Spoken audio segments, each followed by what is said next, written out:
Eh bien bonjour, je suis Pierre Pironnet, frère de Paul Pironnet. J'interviens spécialement dans tout ce qui concerne le corps et j'aimerais aujourd'hui attirer votre attention sur cette partie du travail sur le corps dans le cadre du développement personnel, dans le cadre de la PNL, mais aussi dans le cadre de la formation, que ce soit pour un coach, pour un formateur ou quelqu'un qui voudrait faire de l'animation de groupe. La première idée, c'est que dans la PNL, on aborde souvent cette représentation liée à la vision du monde. On aborde la partie un petit peu verticale, c'est-à-dire c'est tout ce qui concerne ce que vous êtes intérieurement, ce que vous pouvez également donner, c'est toute la dimension personnelle dans laquelle vous allez vous retrouver à l'intérieur de vous. Et puis la communication qui est évidemment les liens pour mieux communiquer avec votre environnement, on le verra également. Et puis toute cette partie qui vous amène vers l'idée d'évolution. Alors dans le cadre de la formation en PNL ou en développement personnel, la partie du corps reste un outil qui me paraît important à développer. Pourquoi ? Parce que à partir du moment où vous traitez des émotions, des situations en vous, il est important de se dire que, quel que soit votre vécu, le corps a gardé en mémoire toutes ces choses de la vie. Il est parfois important, tout en travaillant sur une émotion, en travaillant sur une représentation de quelque chose, de se dire à quel niveau du corps j'ai tendance à placer cette émotion et surtout comment je vais rentrer en contact avec cette partie du corps pour m'aider à libérer ou à transformer cette émotion. Voilà un premier programme tout à fait intéressant, c'est tout ce travail au niveau de l'individualité, au niveau de vous-même, qui passe d'abord par une capacité à reprendre conscience à votre corps, à ce que vous êtes intérieurement, ensuite à percevoir de manière globale comment se situe votre corps, et petit à petit descendre un peu dans la conscience du corps, mais en profondeur. Et puis, nous abordons également tout ce travail sur la fluidité, tout ce qui va permettre de délier les situations de stress qui sont souvent restituées dans le bas du dos, dans la colonne vertébrale. Et puis ensuite, on arrive à découvrir un peu en quoi consiste cette relaxation, qu'est-ce que ça veut dire de lâcher prise. Et c'est donc l'occasion pour vous, en arrivant à ce stade, de réapprendre à réutiliser ce corps, que ce soit dans sa mécanisation, c'est-à-dire dans l'utilisation globale, de façon à réapprendre à utiliser son corps dans cette synchronicité, dans cette respiration, et puis surtout à se redynamiser intérieurement.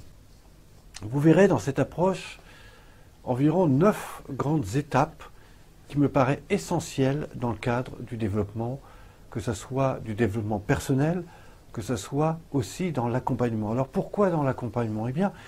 Quand vous abordez une personne dans sa relation, quand vous abordez un contact quel qu'il soit, ce qui va être le plus important, c'est tout ce qui va toucher à la partie non verbale.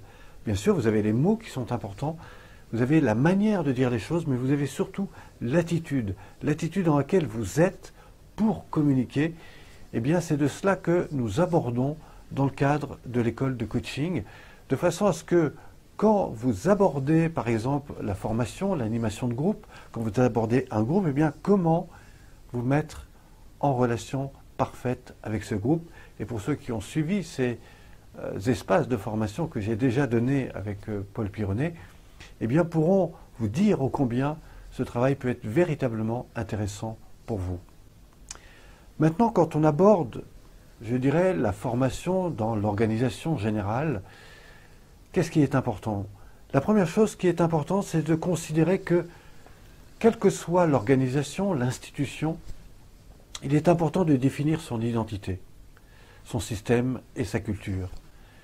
Quand vous êtes à l'intérieur de cette organisation, vous allez pouvoir venir vers cette partie qui est toute la relation aux personnes. C'est-à-dire quelles sont les relations, comment ça fonctionne à l'intérieur de ça. C'est à travers cette partie que je propose des outils qui sont complètement accessibles pour vous permettre de créer ce lien au niveau non verbal, de façon à vous apporter des outils qui puissent être utilisés complètement pour permettre de faire passer des messages tout à fait intéressants sur le corps.